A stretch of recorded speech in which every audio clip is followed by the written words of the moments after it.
If you can get the king to visit your bedchamber on the first evening, you'll be perceived as a great success. Kommer de og besøger mig efter aftens program?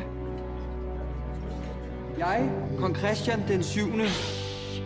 erklærer hermed krig mod lort.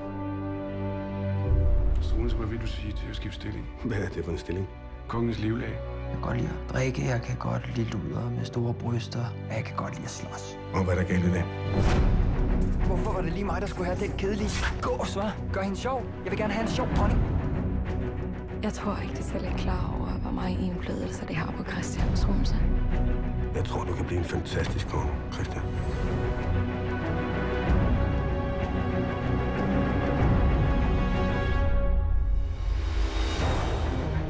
Jeg er gravid. Er det sandt? Nej. Du ødelægger mit land, Struense. Jeg kan gøre lige, hvad der passer mig. Kongen lader sig diktere direkte af en oplysningsmand. Jeg har ikke lyst til at stå og sørge for graven af dit afhuggede hoved. Du er en skide provinslag, og nu tror du kraftigt, at du kan styre et helt land. Jeg ved, hvad jeg så.